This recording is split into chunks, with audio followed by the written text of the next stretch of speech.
pueden leer y pueden más o menos hacerse una idea de lo que va a consistir todo eso. Y claro, vamos a orar, por supuesto, vamos a orar. Yo sigo diciendo que todo está bajo el control de Dios, absolutamente todo.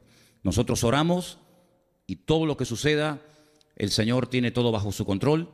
Entonces, especialmente el día martes y miércoles vamos a estar orando junto con miles y miles de hermanos de otras congregaciones, de otras iglesias que en este país van a estar orando por esta famosa ley que se quiere aprobar, donde incluso conmigo lo llevan crudo. Ya les digo por internet, a mí que me ven todo el mundo ahí, conmigo lo tienen crudo. Si piensan que no voy a denunciar la homosexualidad, si piensan que no voy a denunciar la corrupción, conmigo ya me pueden meter preso. Cuando quieran me pueden venir a buscar y me llevan preso.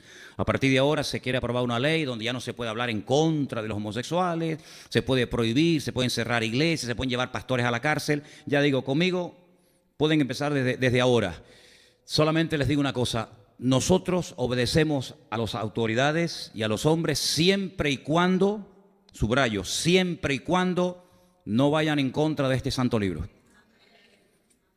Todo lo que vaya de acuerdo a la palabra de Dios, nosotros como creyentes tenemos la obligación, por supuesto, de obedecer y de acatar las leyes. No vivimos en una anarquía donde cada uno hace lo que le da la gana. No. Al contrario, somos ciudadanos y tenemos que ser ejemplos en las leyes que guardan una coherencia y guardan una, digamos, están de acorde a la palabra. Pero en el momento, como le dijeron, estos días hemos estado estudiando la figura de Pedro, ¿verdad? Cuando le dijeron, prohibido a partir de ahora seguir orando por los enfermos. Prohibido a partir de ahora en las plazas, en las calles, en los parques, públicamente anunciar el mensaje del Evangelio a través del nombre de Cristo. Pedro y Juan dijeron, antes que a los hombres, antes que a ustedes, es necesario obedecer a nuestro Dios, ¿vale? Entonces nosotros estamos puestos en esta tierra no simplemente para gozarnos y recibir bendición, gloria a Dios por ello, sino estamos aquí para hacer luz. La iglesia tiene que ser luz. La iglesia no puede pasar desapercibida, y menos en estos tiempos. Así que vamos a orar para que todo salga conforme a la voluntad de Dios, pero se apruebe o no se apruebe la ley, nuestra ley es esta. Y todo lo que, repito, vaya en consonancia con la Escritura, diremos amén, y aquí estamos para ser personas ejemplares en medio de una sociedad corrupta.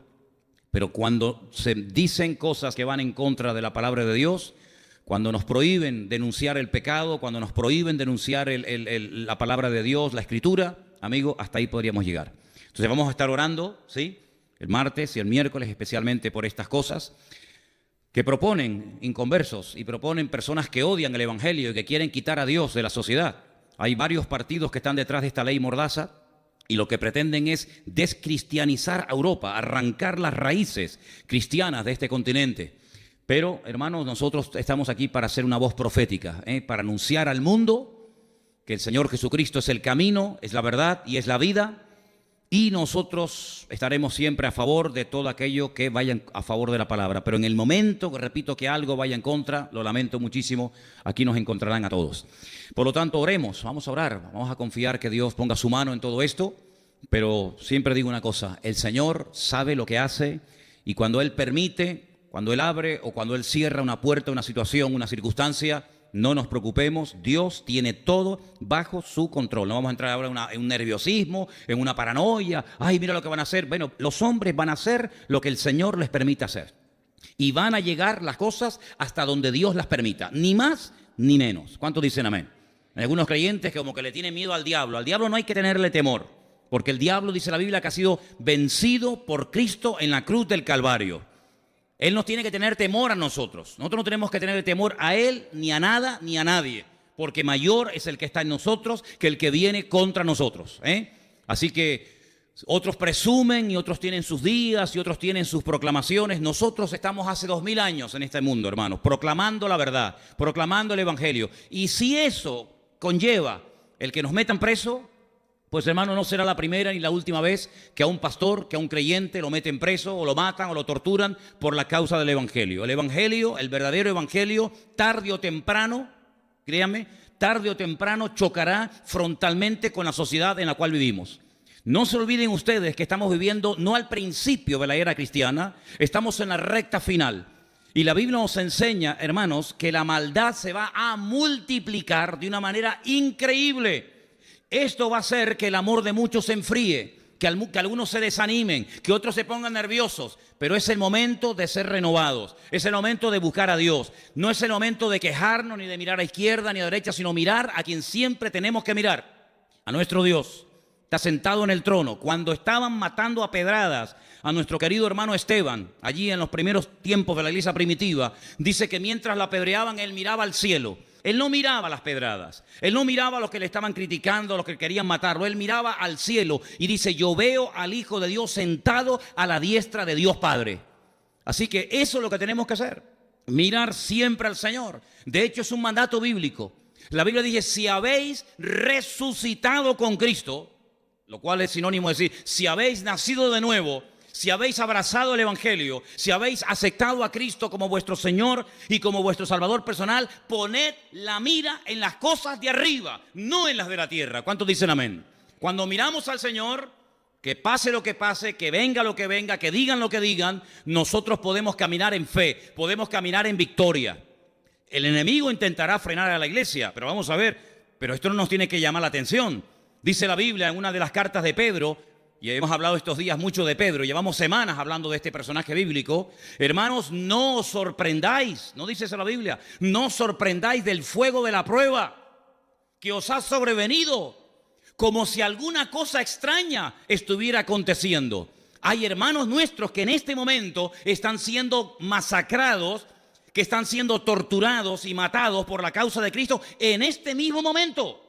Por lo tanto, hermanos, si el Señor permite que las cosas se pongan un poco difíciles, que venga persecución contra la iglesia, no se preocupen. La iglesia avanza más bajo la presión que en un tiempo de relajación. Por eso, hermanos, confiemos en Dios, no bajemos la guardia.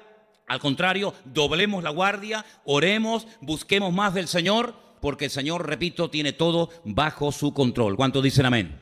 Así que vamos a estar orando en esta semana por este tema y por otros que seguramente surgirán. Vamos a orar un momentito, cierra tus ojos antes de ir a la palabra en esta noche y pedir la bendición del Señor para que el mensaje que vamos a compartir hoy sea de bendición y usted se pueda llevar palabra de Dios en su corazón. Te damos gracias por este privilegio y por esta nueva oportunidad que nos das de abrir las sagradas Escrituras, la bendita y eterna palabra de Dios. Habla a tu pueblo, Señor. Que todo lo que compartamos en esta tarde caiga en buena tierra, en tierra, Señor, sedienta y hambrienta de palabra de Dios. Ministranos, Señor, y que podamos empezar esta semana de una forma victoriosa. Como todos estos últimos días hemos visto cada día cómo la ayuda ha llegado milagrosamente, Señor.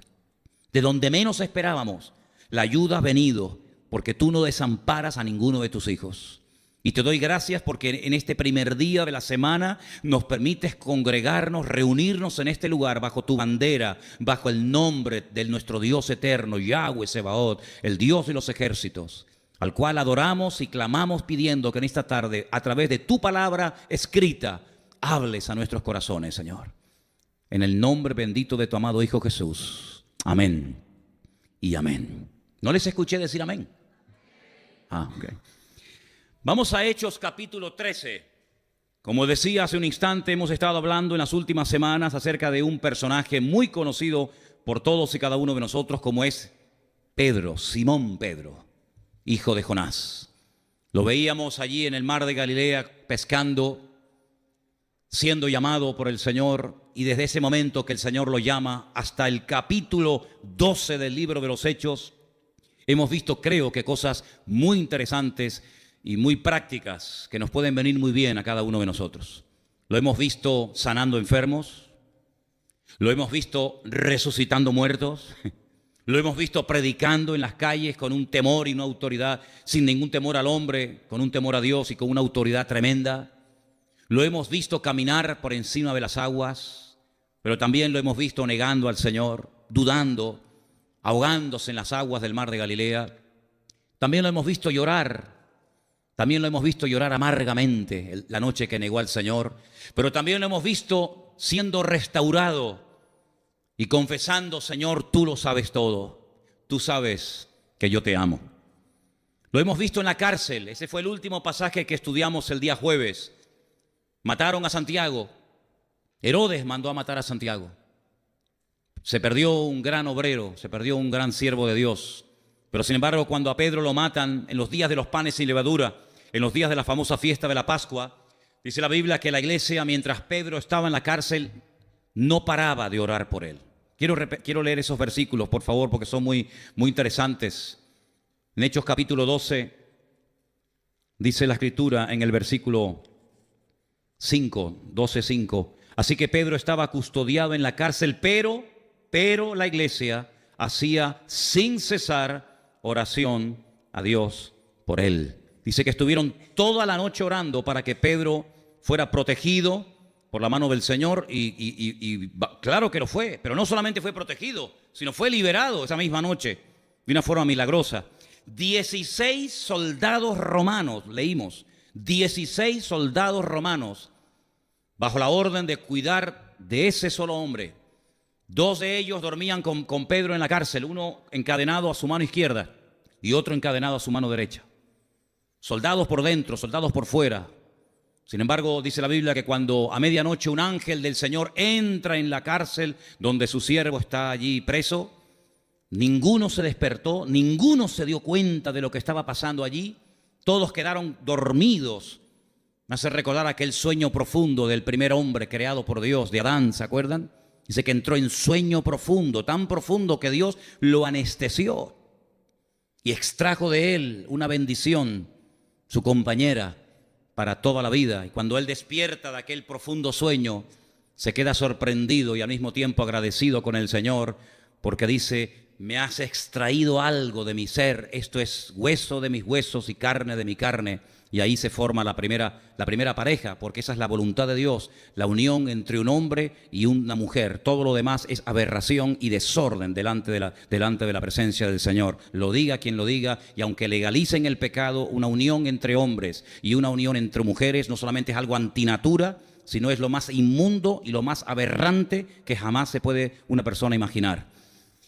Es interesante notar porque dice que la iglesia oraba y el Señor liberó a Pedro. Sale de la primera puerta, sale de la segunda puerta y tardó más tiempo la iglesia en abrirle la puerta donde estaban reunidos orando en un culto de oración que el Señor sacarlo de la cárcel. Pero a partir del capítulo 13 ya no volvemos a saber nada de Pedro. A partir del capítulo 13 ya ni siquiera vamos a oír hablar más de la iglesia madre, de la iglesia de Jerusalén, la iglesia primitiva. Desde el 1 hasta el 12, la figura principal sin lugar a dudas es Pedro. La iglesia principal, la que más se habla, la que más se comenta, donde ocurren los milagros, donde ocurre, el nombramiento de los primeros 7 diáconos, siempre es en Jerusalén. A partir del capítulo 13 se deja de hablar de Pedro, se deja de hablar de la iglesia madre de Jerusalén y comenzamos a conocer a otros personajes. Y la iglesia central de la cual se va a hablar ya no va a ser Jerusalén, sino va a ser la iglesia de Antioquía. Capítulo 13 del libro de los Hechos dice así: había en la iglesia que estaba en Antioquía profetas y maestros. Presten atención a la lista y a los nombres de esta gente, porque es una lista cargada de enseñanza. Allí en esa iglesia donde dice que había profetas y maestros, al primero que se le menciona es a Bernabé. Para nosotros Bernabé a estas alturas no es un personaje desconocido, porque ya Bernabé fue nombrado la primera vez en la historia bíblica como un hombre generoso, como un hombre que dice que vendió una propiedad y trajo absolutamente todo el importe de dicha herencia, de dicha venta, a los pies de los apóstoles.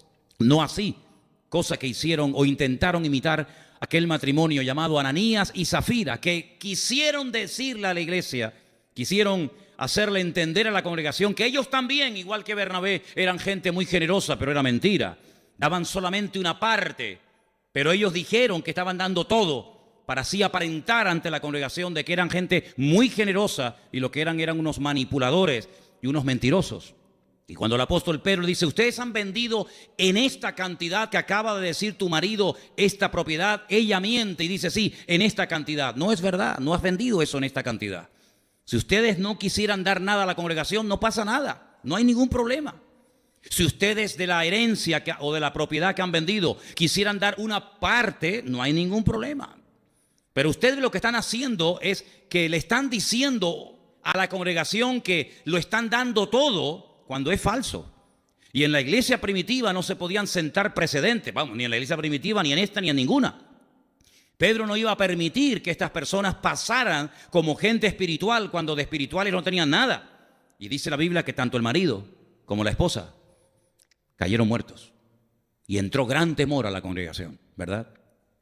Así que Bernabé fue un hombre generoso, un hombre que sin tener que hacer esto, él se desprende de su propiedad y la entrega totalmente, íntegramente el importe a la congregación. Después ya la iglesia sabía lo que tenía que hacer. Así que el primero en la lista ya lo conocemos, pero el segundo es Simón, el que se llamaba Níger. Simón. La mayoría de los comentarios, por no decir todos los comentarios, dicen que este Simón, ¿saben quién es? ¿Saben quién es este Simón? Este es el famoso Simón de Cirene, aquel que venía de trabajar del campo y de repente se encuentra con un crucificado que ya no da más y que se cae y no soporta la cruz, el peso de la cruz, y los romanos le obligan a llevar la cruz de Cristo y dice que él fue el que llevó la cruz. Este es el famoso Simón de Cirene. Miren dónde está. Aquel que fue obligado a llevar la cruz de Cristo ahora se congrega en la iglesia de Antioquía como uno más de los profetas y maestros de esta congregación. Qué interesante, ¿verdad? A continuación se menciona un tal Lucio, que también era de Cirene. Se menciona a un tal Manahem, fíjate, el que se había criado junto al rey Herodes. Otra versión dice que eran hermanos de leche. Y finalmente se menciona a Saulo. 5 personajes. ¿Pueden recordar estos nombres? Bernabé, Simón, Lucio, Manahem y Saulo. ¿Podéis decirlos? Bernabé, Simón, Lucio, Manahem y Saulo. Otra vez. Lucio, Manahem y Saulo. Estos 5 nombres. ¿Por qué nos da la Biblia el nombre de las 5 personas que en la iglesia de Antioquía en aquel tiempo estaban ministrando en la iglesia? Por algo tiene que ser. No es simplemente para que el libro tenga sea más extenso, sino que tiene una razón de ser. Ahora, la iglesia primitiva, si la analizáramos y le hiciéramos una crítica constructiva, tiene mucho que enseñarnos. Ya me gustaría a mí que nuestra congregación se pareciera a la iglesia primitiva, aunque sea en algo. Una iglesia poderosa, una iglesia con una unidad entre los miembros espectacular, una iglesia poderosa en Jerusalén, una iglesia que está impactando a la sociedad. No pasan desapercibidos los cristianos de Jerusalén. Fíjense el nivel que tenían los diáconos de esa iglesia. Miren por ejemplo a Esteban, miren por ejemplo a Felipe. Si esos eran los diáconos, madre mía, ¿cómo serían los pastores de dichos diáconos? Una iglesia generosa, una iglesia que crecía y se multiplicaba. ¿Pero dónde crecía y dónde se multiplicaba la iglesia primitiva? En Jerusalén. Allí era donde estaban a gustos. Allí era donde estaban contentos. Pero ¿y Samaria? ¿Y Judea? ¿Y Galilea? ¿Y el resto del mundo? La iglesia primitiva es una iglesia muy bonita, una iglesia hermosa, la primera, pero es una iglesia que cometió una grandísima equivocación. Es una iglesia que se olvidó de la gran comisión, de la gran orden, del gran mandato de ir por todo el mundo y predicar el evangelio a toda criatura. Solamente una vez Pedro lo hizo. ¿Se acuerdan? Cuando estaba en Jaffa, en Jope, y el Señor le habla y le dice que tiene que ir a la casa de un centurión romano llamado Cornelio, y allí entra y les predica el evangelio, y allí hay una multitud, un buen grupo de personas esperando recibir la palabra, incluido Cornelio. Son llenos del Espíritu Santo, hablan en lenguas como también habían hablado en lenguas en el día de Pentecostés, los 120 del aposento alto. Pero cuando llega a Jerusalén, los ancianos lo confrontan y le dicen: ¿qué has hecho, Pedro? ¿Cómo se te ocurre a ti meterte en casa de gentiles y predicarles el evangelio y comer con ellos? Tú sabes que somos judíos, nosotros no nos relacionamos con esa gente. Y entonces Pedro tiene que decir: mira, es que lo que pasó fue esto, esto y esto y esto. Y dice que glorificaron a Dios. Bueno, glorificaron a Dios, pero ahí se quedó la cosa. No siguieron avanzando, no siguieron llevando la palabra a otras ciudades y mucho menos a gentiles. Así que la iglesia primitiva, gloria a Dios por ellos. Pero si fuera por la iglesia primitiva, todavía estarían allí predicando y viviendo muy a gusto y muy contento los discípulos allí en Jerusalén y el mundo perdido sin conocer el evangelio. Así que la iglesia de Antioquía tal vez no era una iglesia tan conocida, una iglesia tan poderosa, una iglesia donde estaban los apóstoles predicando cada día, pero era una iglesia con visión misionera. Era una iglesia que no solamente se miraba el ombligo y no solamente quería recibir y recibir, sino una iglesia que estaba preparada también para dar. Y hermanos, en la orografía de Israel, ese país tan pequeño, pero del cual aprendemos tantas cosas, uno se queda sorprendido porque es el único país del mundo que tiene 4 mares, 2 externos y 2 internos.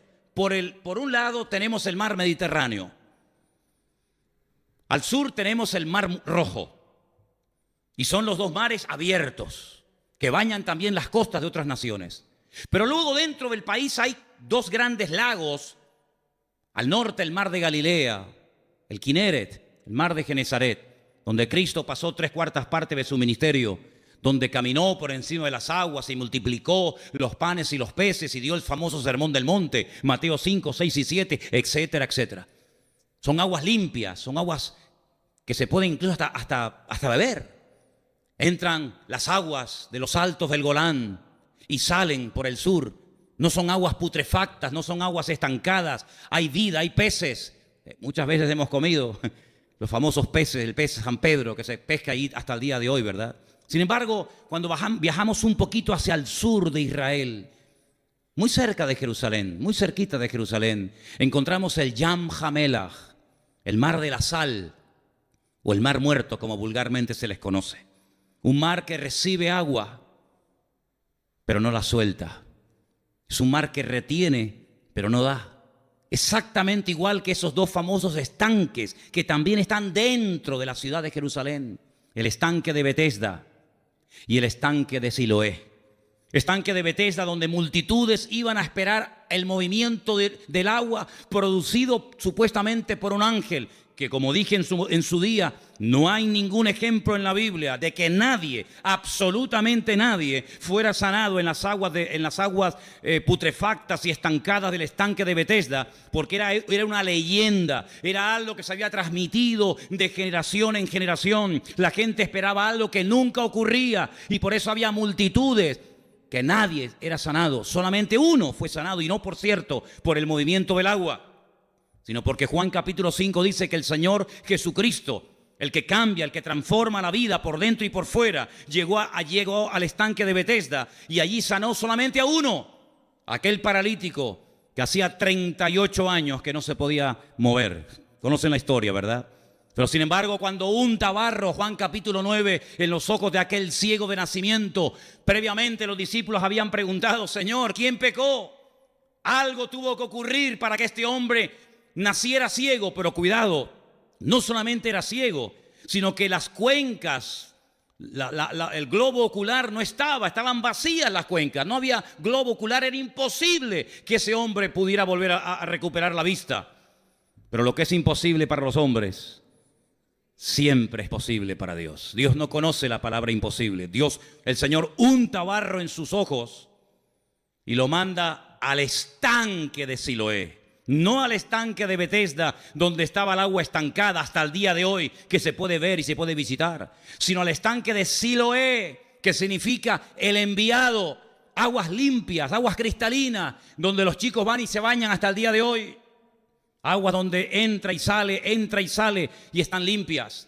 Bueno, pues queridos hermanos, la palabra del Señor nos enseña que el creyente puede ser una persona receptiva, gloria a Dios, pero también tiene que dar. Y la Escritura dice que más bienaventurado es dar que recibir. Algunos se montan y se organizan la vida únicamente para recibir. Oye, mira, vete a tal iglesia que allí vas a recibir bendición. No, mira, vete a la otra que allá hay un pastor que no sé qué. Y está bien que la gente venga a recibir palabra. Y está bien, no hay nada malo, hermano. Si usted ha venido esta tarde para recibir palabra vas a recibir, no te quepa la menor duda.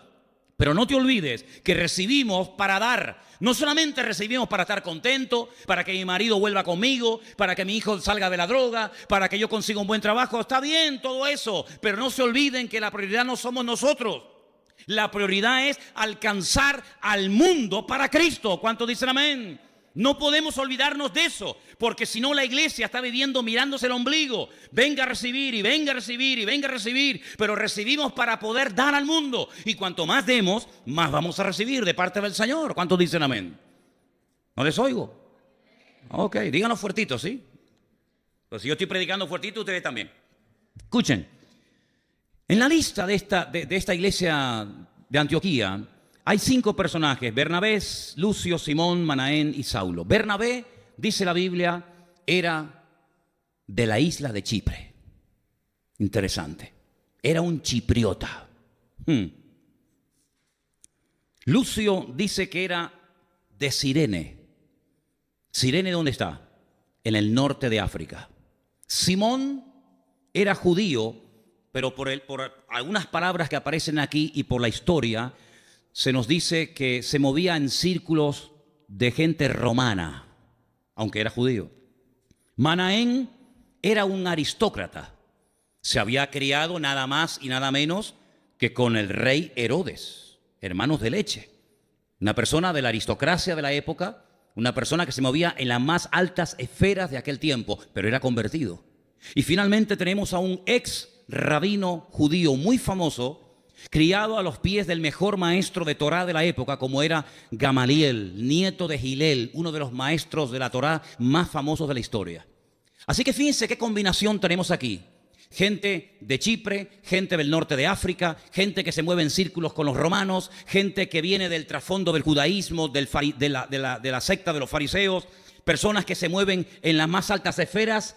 Qué interesante todo esto. Bueno, pues de esta iglesia que está formada por diferentes nacionalidades, por diferentes culturas y costumbres, de esa iglesia salen por primera vez en la historia 2 personajes, ahora vamos a leerlo, que salen para llevar el evangelio a otras naciones, a otros lugares donde todavía a estas alturas nunca nadie había llevado la palabra. Quiero que lean conmigo en el versículo 4. Ellos entonces, enviados por el Espíritu Santo. Esto es muy bonito, ¿eh? Enviados por el Espíritu Santo, descendieron a Seleucía y de allí navegaron a Chipre, de donde era Bernabé. Y llegados a Salamina, anunciaban la palabra de Dios en las sinagogas de los judíos. Tenían también a Juan de ayudante. Este es el famoso Juan Marcos, el que tiempo más tarde escribiría el famoso Evangelio de San Marcos. Este es el que tuvo un problema con el apóstol Pablo, porque dice la Escritura que los abandonó, viendo tal vez la dureza del ministerio, las persecuciones, los problemas. Dice que les abandonó, y en el segundo viaje misionero Bernabé quiere llevarlo, y Pablo dice: conmigo no viene más. Y dice que hubo tal desacuerdo y tal discusión y discrepancia entre estos 2 hombres de Dios, Bernabé y Pablo, que dice que nunca más volvieron a trabajar juntos. Bernabé se fue con Marcos por una parte. Sin embargo, la Biblia relata el viaje que hace Pablo por tierra con un tal Silas, al cual también se le conoce en la Biblia con el nombre de Silvano. Silas y Silvano en la Biblia es el mismo personaje, es el que escribía las cartas. Pablo las dictaba, Silas las escribía y finalmente Pablo las firmaba y se mandaban por todas las congregaciones o a la congregación correspondiente. Es interesante notar porque estas 5 personas, profetas y maestros, están congregándose todos en la misma iglesia, la iglesia de Antioquía, donde hemos leído esta semana, el día jueves, que es el primer lugar del mundo donde se emplea el término, en nuestra Biblia dice, se les llamó por primera vez cristianos, los mesiánicos, los ungidos, los seguidores de Cristo. Usted sabe lo que significa la palabra cristiano, ¿no? Porque si usted se llama cristiano y no sabe lo que significa, averigüe primero lo que significa.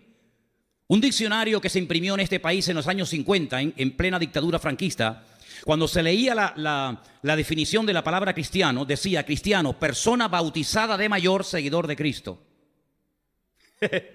Interesante, ¿no? En los años 50, cristiano, persona bautizada de mayor, seguidor de Cristo.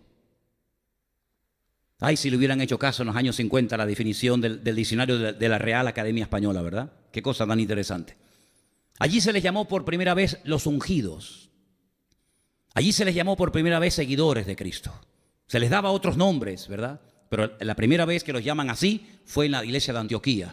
Y allí seguramente estaban muy a gusto. Imagínate tú con este plantel, imagínate tú con este grupo de siervos de Dios predicando, enseñando, profetizando.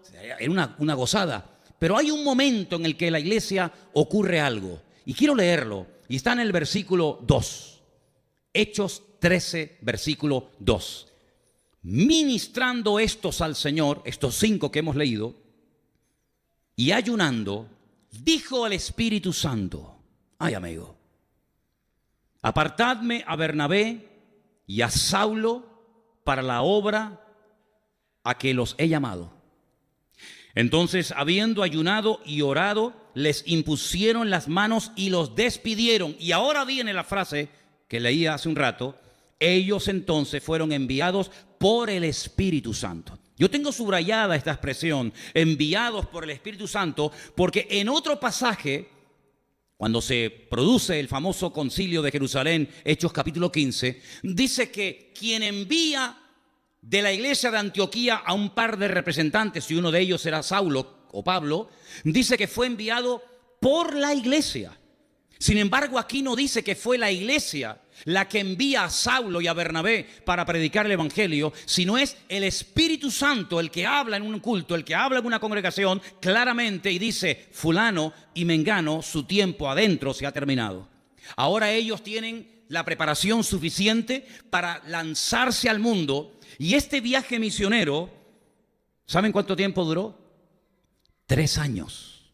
Se fueron de la iglesia de Antioquía, Bernabé y Saulo, y no volvieron hasta pasados 3 años.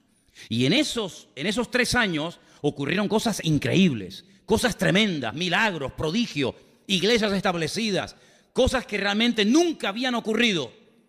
Y a los 3 años vuelven a la iglesia, informan a la congregación, y tiempo más tarde ya es Pablo el que dice: tengo mi corazón carga por aquellos que se convirtieron con nosotros hace tiempo en el primer viaje. ¿Por qué no vamos a visitarlos? ¿Por qué no vamos a ver cómo están las iglesias? A ver cómo se encuentran, a ver si han permanecido, a ver si han sido fieles o han abandonado la carrera y se han vuelto otra vez al mundo. Es interesante notar cómo en esta lista que hemos leído hay 5 personas diferentes, con ministerios diferentes, pero que han aprendido un principio elemental que nosotros todavía sigue siendo nuestra asignatura pendiente, y es aprender a trabajar en equipo, juntos en armonía, para la gloria y la honra del Señor. ¿Cuántos dicen amén? Qué horribles son las competencias y las rivalidades y las envidias y los celos dentro de las iglesias, ¿verdad? Qué horrible. Cómo hay personas que taponan a aquellas personas que podrían ser útiles en la obra del Señor por miedo a perder el puesto, por miedo, ¿verdad?, a que alguien le diga: oye, pues a mí me gusta más cómo predica fulano que cómo predicas tú. No se puede estar en la obra del Señor con miedo, porque dice la Biblia que el que tiene miedo no ha sido perfeccionado en el amor, sino más bien todo lo contrario. Tenemos que gozarnos cuando Dios levanta, cuando Dios usa y cuando Dios habla a través de alguien que tal vez no es muy conocido, tal vez no tiene el título de pastor, pero sin embargo puede ser un instrumento precioso en un momento determinado para traer palabra de Dios a nuestra vida. ¿Cuántos dicen amén?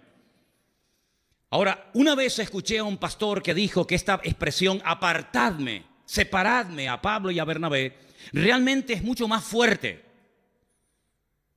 Él decía en aquella predicación, basándose en el texto griego en el cual fue escrito este libro, que lo que más bien está diciendo el Señor es: suéltenlos, suéltenlos, no tengan retenida a la gente por miedo a perderlo, sino suéltenlos, porque hay gente que ha sido capacitada por el Señor para trabajar con los creyentes de puertas para adentro. Y gloria a Dios, hemos leído esta tarde la porción de Efesios capítulo 4. ¿La habéis prestado atención, no? Y el Señor puso una iglesia a unos como apóstoles, a otros como evangelistas, a otros como pastores, a otros como maestros. Claro que sí. Dice, ¿para qué? Para perfeccionar, para capacitar a los cristianos, a los hijos e hijas de Dios, para la obra del ministerio, hasta que todos lleguemos a la unidad de la fe. Es una maravilla cuando cada uno sabe cuál es su terreno. Es maravilloso cuando cada uno sabe cuál es su don y a lo que Dios lo ha llamado y a lo que Dios no lo ha llamado. Qué hermoso cuando aprendemos a trabajar juntos en armonía y la gloria quien se la lleva es el Señor. Ese salmo que tanto se menciona. Y yo muchas veces le he preguntado, pero bueno, ¿esos hermanos quiénes son? Y me dice, no, nosotros. Digo, nosotros no. No, estudie. ¿Con qué facilidad se menciona muchas veces el Salmo 133? ¿Qué dice?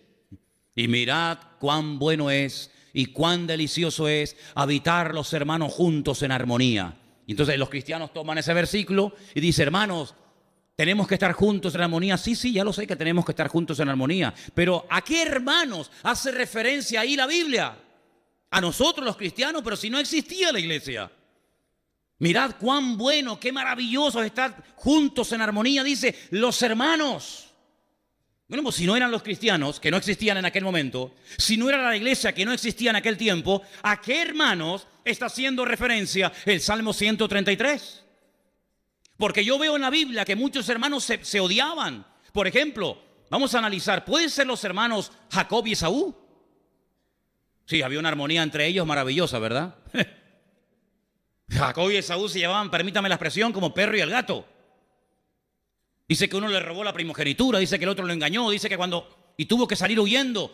Y vivió Jacob 22 años en el extranjero porque su hermano Esaú quería matarlo. Luego, el Salmo 133, sinceramente, no creo que haga referencia a los hermanos Jacob y Esaú. Puede ser a lo mejor Isaac e Ismael, los dos hijos de Abraham, uno con la criada Agar y otro con su esposa Sara. Sí, se llevaban muy bien Isaac e Ismael, ¿verdad? Se llevaban de maravilla. Ay, hermano, si dice que el Señor tuvo que decir a través de la boca de Sara, la esposa de Abraham, sácalos de la casa, echa fuera a esta gente, porque no puede heredar uno con otro. No ves que se odian, no ves que se llevan como el perro y el gato.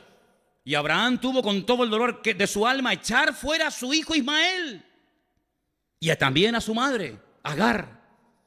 Claro, con todo el dolor de su alma, pero el Señor le habló y le prometió que lo iba a cuidar, que le iba a bendecir y que lo iba a prosperar. Y si no, miren, la prosperidad de las naciones árabes, si se ha cumplido o no, la bendición del Señor sobre los ismaelitas, todos los árabes hoy en día, que algunos de ustedes o algunas personas dicen, bueno, ¿y quiénes son? Los egipcios. No, los egipcios no son árabes. Los de Irán. No, los iraníes no son árabes. ¿Quiénes son los árabes entonces? Bueno, estudie para que usted sepa quiénes son los hijos de Abraham a través de Agar, a través de Ismael. ¿Y quiénes son los descendientes de Isaac? Luego, no se refiere tampoco a estos dos hermanos. Puede ser Caín y Abel. Esos sí que se llevaban bien. Mirad cómo se llevan juntos los hermanos en armonía. Sí, se llevarían antes de salir al campo. Porque cuando salieron al campo dice que uno se levantó contra él y lo mató. Y cuando Dios le habla con voz audible y le pregunta al Señor, ¿dónde está tu hermano Abel? La arrogancia y la soberbia de Caín era tan mayúscula que dice, ¿soy yo acaso guarda de mi hermano? Y el Señor le responde algo tremendo y le dice, la voz de la sangre de tu hermano Abel clama.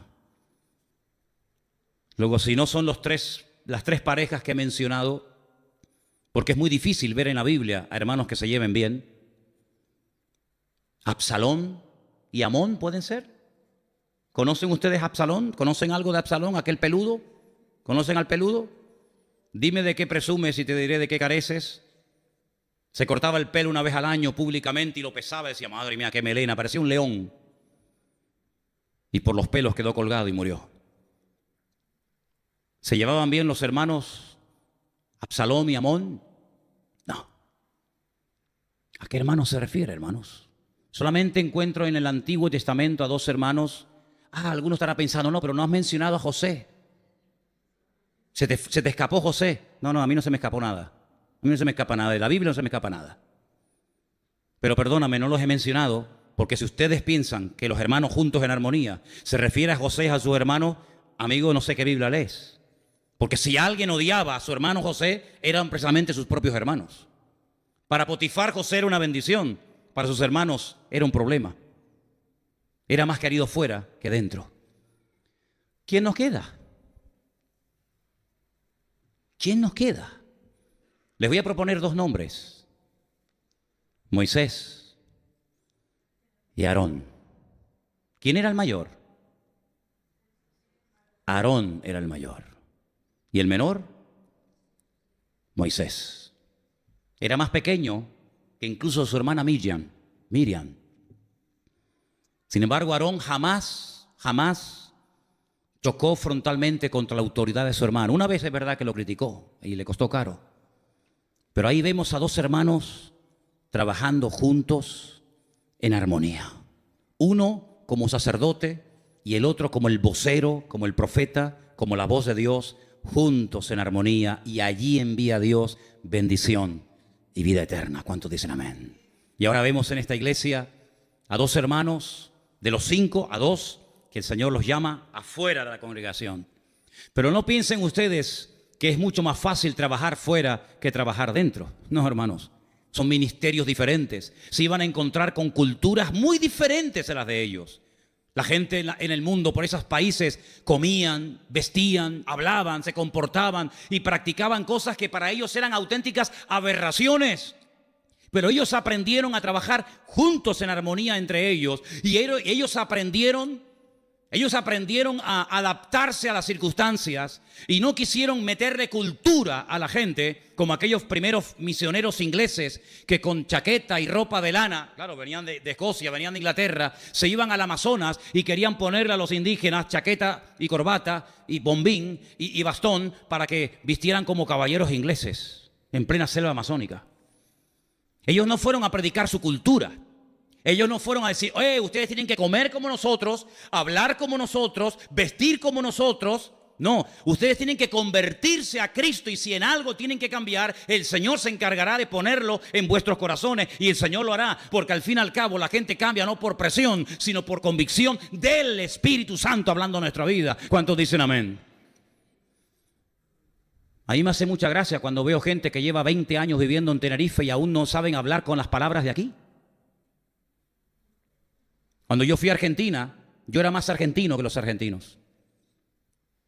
Y cuando fui a Bolivia, yo era más boliviano que los bolivianos. Y cuando fui a África, era más africano que los negros de allí. Porque si algo nos ha enseñado el Señor es adaptarnos a donde vamos. Y yo lo que quería es que me entendieran y alcanzar a la gente con el Evangelio.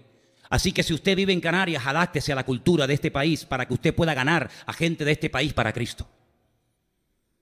Usted puede de puertas para adentro en su casa hablar y comer y vestir como usted quiera, pero no se olvide que si Dios le ha traído a usted a esta tierra, es para que usted se adapte a esta tierra y para que usted pueda ser un ejemplo y un testimonio para alcanzar a gente de esta tierra para la honra y para la gloria del Señor.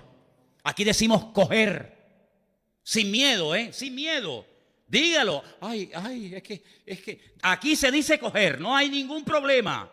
Claro, si yo voy a Venezuela, papá, eso no se puede decir, pero es que yo no estoy viviendo en Venezuela, aunque yo soy de Venezuela también, y antes que tú, porque soy más viejo que muchos de los venezolanos de aquí, ¿o no? Y aquí decimos guagua, y aquí decimos mi niño. Es que yo tengo que aprender a hablar como aquí, ¿saben por qué? Porque yo quiero que el mundo me entienda. Y el piropo más grande y maravilloso que me han dado en esta vida es cuando una persona después de un culto me dijo, es que usted como pastor parece tan normal. Sí, bueno, yo no sé qué concepto tiene usted de los pastores, pero yo soy muy normal, a veces más de la cuenta. Sí, soy muy normal. Yo nunca jamás en mi vida he tenido problemas con el alcohol, jamás en mi vida, nunca he tenido problemas con el alcohol. Sí, hermano, pero ¿sabes lo que pasa? Que en mi iglesia allá claro, yo no quiero decir nombre porque se me ha sentido aludido, pero por allí, es que hermano, un pastor no puede beber una cerveza. Amigo, lo siento mucho. Aquí en Canarias, si usted se bebe una cerveza, usted no es un pecador maldito que se va al infierno eternamente y para siempre. Hombre, lo que no voy a ver son 20. Pero yo no he tenido jamás ningún problema con el alcohol, jamás. Ni he sido un alcohólico, ni tengo ninguna tentación con el alcohol, gracias a Dios. Claro, cuando yo voy a otros países, yo me adapto a otros países. Pero ¿sabe qué, hermanos? Esta gente se fue a lugares donde nunca había llegado el Evangelio. Y cuando llegaron, Pablo llegó a escribir, dice, cuando estoy con los judíos, me comporto como un judío para alcanzar a mi pueblo para Cristo. Y cuando estoy entre los gentiles, pues vivo, aunque no me contamino, ¿verdad?, con sus pecados ni con sus malas costumbres, pero vivo y me adapto a las costumbres de ellos. Y si comen con las manos, yo como con las manos. Nosotros en África, Armando lo sabe que vino conmigo. Nosotros comimos una vez en la casa de una gente de mucho dinero y de muy alto nivel, con las manos en Malindi. Y eso no lo hice yo ni cuando estaba en el mundo, revolcándome en el pecado. Pero allí todo el mundo con las manos. Pues venga con las manos, como si comen con los pies. Con los pies hubiera comido. ¿Problema? No pasa nada. Y ahí la congregación es donde me dicen, hermano, usted sin corbata en esta iglesia no puede predicar. Y bueno, pues tráigala para acá. Yo tengo en mi casa 200 corbatas como mínimo. Si hay que ponerse una, me pongo una, no pasa nada. Iglesias donde me han dicho, hermano, usted con barba no puede predicar porque parece un montonero argentino. Y bueno, ¿qué quiere que haga? Aquí me quito la barba por la mañana y ya por la tarde no me sale. Y otros me dijeron, hermano, qué bien le queda a usted esa barbita que tiene porque parece un profeta del Antiguo Testamento. ¿En qué quedamos? ¿Me la quito o me la pongo? ¿En qué quedamos? Por la mañana parezco un montonero y por la tarde un profeta del Antiguo Testamento. ¿Cómo va la vaina esta? ¿Cómo es esto? ¿Cómo es?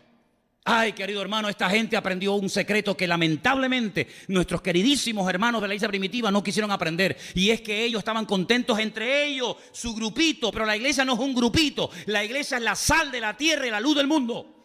Y el mundo, España, más que nunca, está necesitando de cristianos normales, pero llenos del Espíritu Santo para marcar allá afuera una diferencia. ¿Cuántos dicen amén? Tan triste la gente. Y han visto, ¿no? Tan triste. El Tenerife no subió. No, tan triste. Me dijo una persona esta mañana, la tristeza me va a durar un mes. Así me dijo, ¿no? De verdad. Nosotros en esta tarde podemos decir que el Señor es nuestra fortaleza. Podemos decir que Él ha cambiado nuestro lamento en baile. No me interesa si bajó, si subió. Mayor es el que está en nosotros que el que está en el mundo. Y el gozo del Señor es nuestra fortaleza. Amén, aleluya. Aplauda para que lo oigan en toda la calle, hermano. Aplauda fuerte. No está el estadio, pero está la iglesia del Señor en esta tarde aquí. Aleluya. Amén. Gloria a Dios, fuerte ese aplauso, fuerte que lo oiga toda la calle. Garcilaso de la Vega, aquí están los hijos de Dios. En victoria, para la gloria de Dios. Amén, aleluya. Nosotros siempre ganamos porque el diablo está vencido. Fuerte ese aplauso a Él y a su nombre, y a su nombre. Gloria a Dios, amén. A nosotros no nos roba el gozo nadie. Nadie nos roba el gozo. No había una canción que decía, el gozo que Dios me dio nadie me lo puede quitar. ¿No había una canción así? ¿Cómo me va a quitar el mundo el gozo si el mundo no me lo dio? Claro, mi querido hermano, hay circunstancias, hay problemas, hay luchas, hay dificultades, pero bueno, ahí se demuestra la madera de la que está uno hecho. Porque si no hay luchas y dificultades, entonces, ¿cómo es? El verdadero cristiano no se nota cuando todo va bien y todo sonríe y todo gloria a Dios, aleluya, sí, ahí cualquiera. El verdadero cristiano se demuestra cuando hay necesidades y dificultades y luchas y obstáculos y circunstancias aparentemente adversas y difíciles. Pero ahí es donde descubrimos la grandeza de nuestro Dios. Ay, si aquel papá con el corazón roto el día que tenía que sacrificar a su hijo no hubiera dado ese paso de fe y de obediencia al Señor, jamás hubiera descubierto que Jehová Jireh, el Señor es el que provee. ¿Ve? Si no hubiera dado ese paso de fe aquel hombre con aquellos 300 desarmados para ir a enfrentarse con una multitud, nunca hubiera aprendido que el Señor no necesita de números, sino que necesita de gente valiente y osada para hacerle la guerra a los madianitas como fue Gedeón en el nombre del Señor. ¿Se da cuenta? Así que hermanos, cuando vienen tormentas, cuando vienen dificultades, cuando vienen enfermedades, cuando viene crisis financiera, lo que sea, no importa. En todo eso somos más que vencedores, dice la Biblia. Mucho más que vencedores. Ya me perdí. No me perdí. Es que tengo tanto aquí para dar que digo, ¿ahora para dónde voy? Porque tengo tanto material. Pero mire, déjeme que le diga algo en esta tarde, porque no quiero cansarlo. Pero déjeme que le diga algo para mí muy importante. Mire, hermano, esta gente se movió. Escuche bien esto porque esto es muy importante, porque yo lamentablemente veo que hay gente que no aprende, y mira que lo digo, y mira que se enseña, y mira que se predica, y no hay forma, tú. ¿Quién envió a Pablo, a Saulo y a Bernabé a esas naciones donde no había llegado nadie con el Evangelio? ¿Quién los movió? ¿Por qué se movieron? Ahí está, ¿ves? ¿Ves cómo sabe la respuesta? Dijo el Espíritu Santo. No es que yo sentí. Empezamos. Los miembros de Vida Nueva tienen varias características que los diferencian de otras iglesias.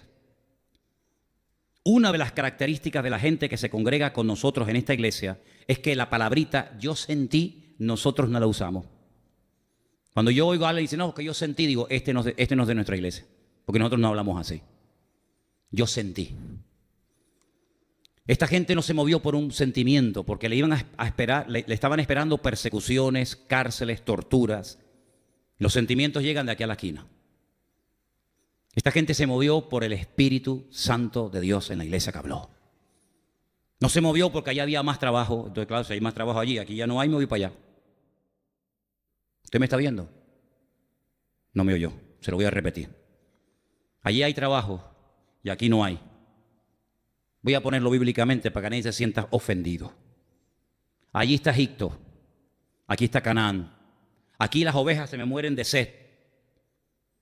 Aquí no hay pastos verdes, aquí no hay nada. Aquí nos estamos muriendo de asco. Allí en Egipto está el río más largo del mundo, 6.666 kilómetros de largo. Es el río más grande del mundo, con 7 brazos, que parece la lengua de una serpiente. Río que según la Biblia algún día se secará, dice la palabra. Escuche bien esto. Siempre en Egipto había trabajo, siempre en Egipto había una puerta abierta. Le voy a poner varios ejemplos para que capte esto. No está nada mal, no es un pecado decir, bueno, allí hay una oportunidad, yo voy a... No, cuidado, no estoy diciendo nada en contra de eso. Lo que estoy diciendo es que no se mueva única y exclusivamente por emociones, por sentimientos o por la carne. Mis padres fueron a Venezuela de migrantes, no eran cristianos. Mis abuelos fueron a Venezuela y a Cuba y a Argentina como migrantes. Mis bisabuelos fueron también allí. Y ellos se movieron, no eran cristianos. A nosotros no nos mueve la necesidad. No debería de movernos la necesidad. A nosotros no nos mueve el ganar más o el ganar menos. A nosotros nos mueve el Espíritu Santo de Dios. Yo le digo lo que dice la Biblia, haga usted lo que le dé la gana. Pero yo tengo la obligación de enseñarle Biblia. Los que son guiados por el Espíritu, estos son hijos de Dios. ¿Dónde dice eso, Manolo? Romanos 8. Los que son guiados por el Espíritu de Dios, estos son hijos de Dios. Es decir, que una característica para reconocer a un hijo y a una hija de Dios es que lo movió el Espíritu Santo. No la necesidad, no la emoción, no una invitación, no el sentimiento, no la carne, no un chico que le gusta, una chica. No. El Espíritu de Dios es el que tiene que mover a la iglesia del Señor. Porque si no, ¿en qué nos diferenciamos del mundo?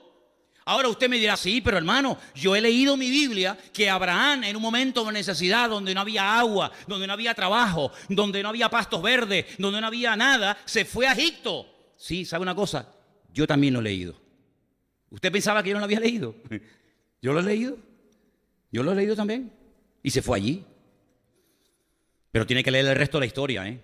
No solamente lea cuando fue. Lea cuando salió.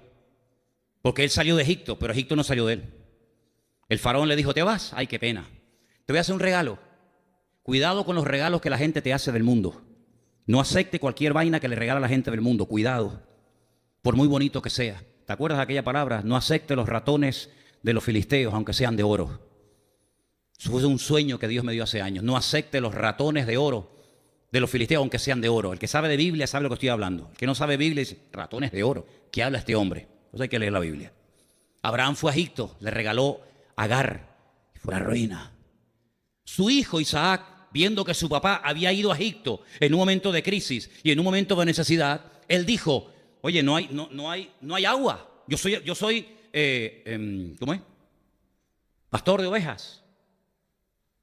No hay agua, no hay pasto, no hay nada. ¿Dónde hay pastos verdes? ¿Dónde hay abundancia de agua? En Egipto. Me voy a Egipto y dice, para el carro, amigo.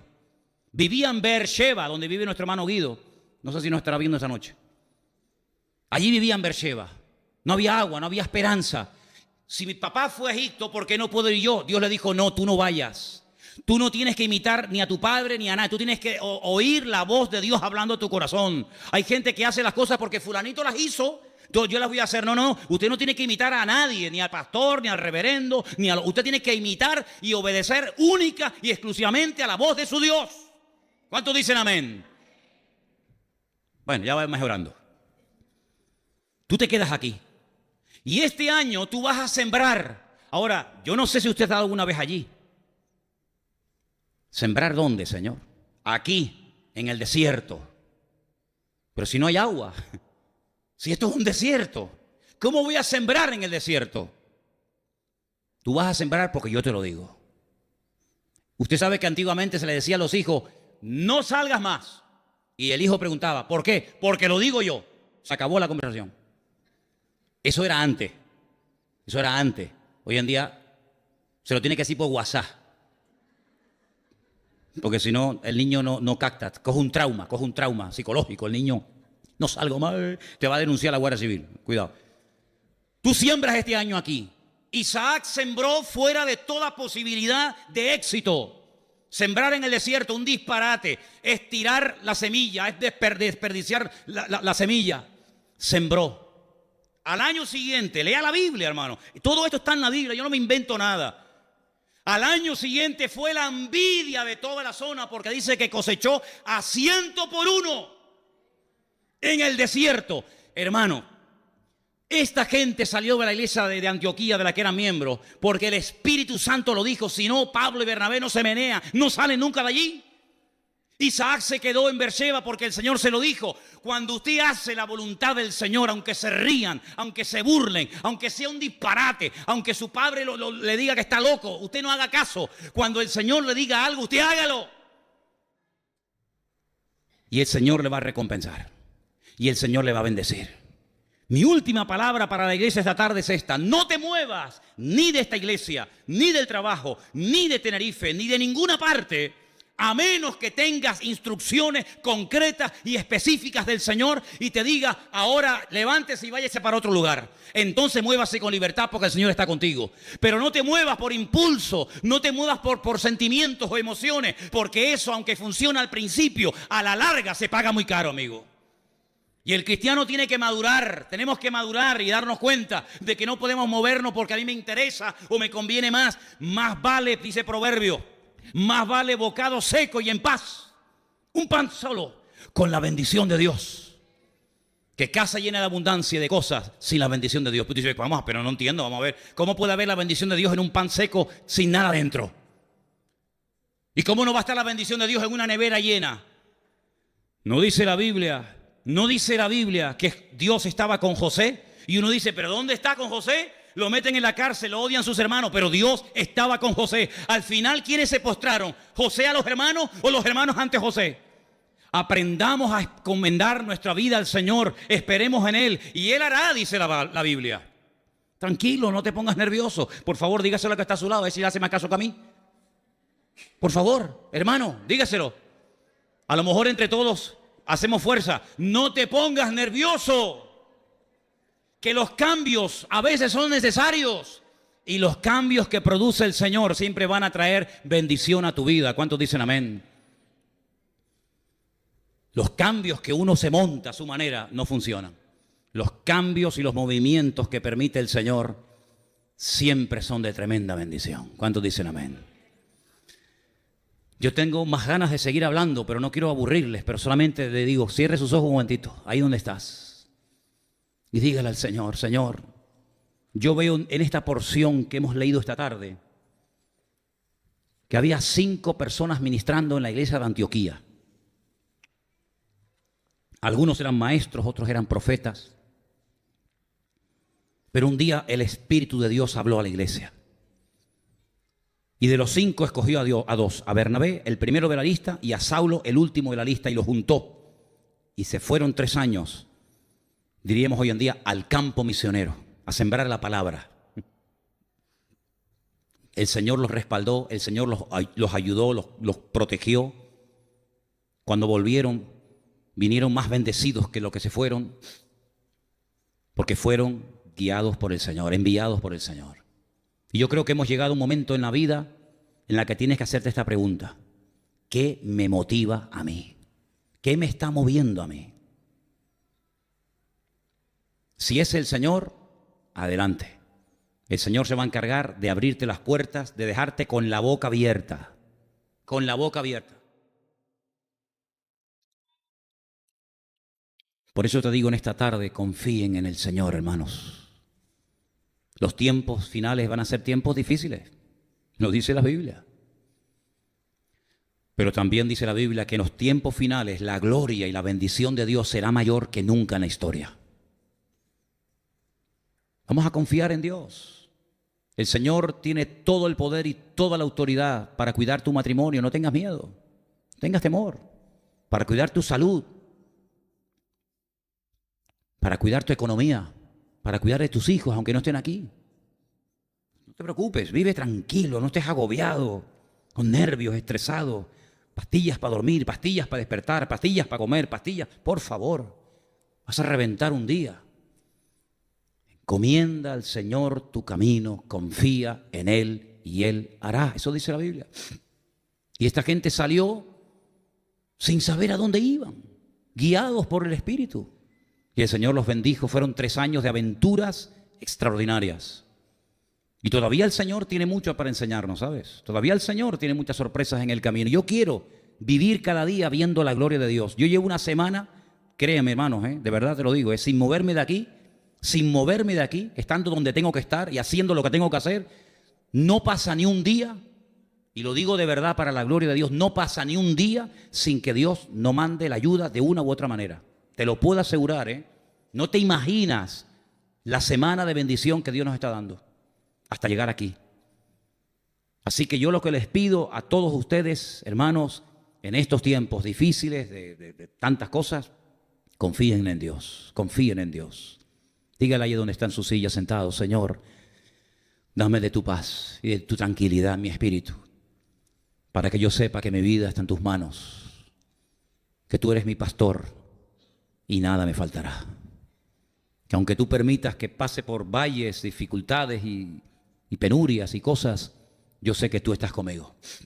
Y en esta tarde, Señor, en este primer día de la semana, te pedimos que nos des otra semana de gloria, otra semana de bendición. Dejen de quejarse, dejen de lamentarse, dejen de ver lo que no tienen y comiencen a darle gracias al Señor por todo lo que Dios les ha dado, hermanos. Por ese niño enfermo. Sí, dale gracias a Dios por ese niño enfermo. Dale gracias a Dios tal vez por ese dolor que tienes, por esa deuda, por ese problema. No importa, ahí vas a clamar y vamos a ver la gloria de Dios. Y el Señor tiene todo bajo su control. Métete esto en la cabeza esta tarde. El Señor tiene todo bajo control. Él sabe lo que hace. Aunque nos asustemos porque somos de barro y nos dan miedo las cosas. Pero el Señor es el altísimo y sublime Dios. Y a ti, Señor, adoramos. Y ante ti nos postramos en el día de hoy, confesando que la ayuda viene de Dios.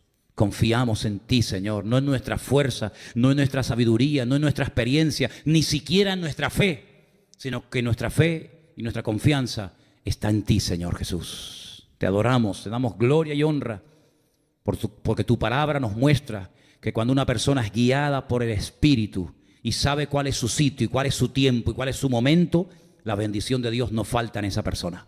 Gracias por tu palabra en esta tarde, Dios mío, en el nombre bendito de Jesús. Amén. Y amén. Póngase de pie y dígale a su hermano al mismo tiempo: confía en el Señor y Él hará. Aleluya. Diga. Yo les digo lo siguiente. El Salmo 92 hay una parte hermosa que dice: cuando brotan los impíos como la hierba.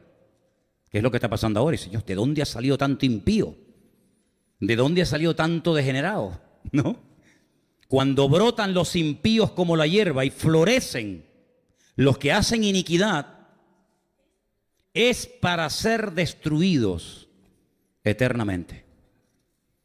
Así que no se preocupen, el Señor permite ciertas y determinadas cosas, pero la última palabra en este país, quien la tiene, no es Podemos, no es el PP, no es fulano ni mengano. La primera y la última palabra en este país la tiene nuestro Dios.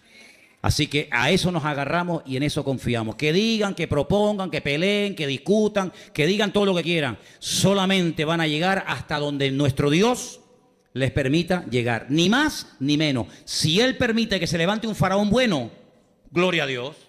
Pero no te olvides que ese Dios que levantó un buen faraón también permitió que se levantara un malísimo faraón. Uy, ¿cómo puede ser esto? Sí, no te preocupes. Uno era para una cosa y otro era para otra. Uno era para que vinieran y otro era para que salieran corriendo. Dios puede levantar a un Poncio Pilato, porque era el único que podía condenar a muerte a Cristo. Entonces tuvo que levantar a un Poncio Pilato. Y Dios tuvo que levantar a un Herodes, y Dios tuvo que levantar a tantas y tantas cosas a lo largo de la historia. ¿Para qué? Para que el plan de Dios se ejecute a la perfección. Y aunque ellos crean que ganan, son simplemente piezas en las manos del Señor, y todo está saliendo según el diseño de nuestro Dios. No hay equivocaciones, no hay injusticias, y Dios, repito, tiene la primera y la última palabra en todo. ¿Cuántos dicen amén? Y con esta tranquilidad uno vive la vida y disfruta sin miedo y sin paranoia y sin cosas extrañas. Los hermanos que nos van a ayudar, por favor, si pueden pasar un segundito adelante, oramos al Señor.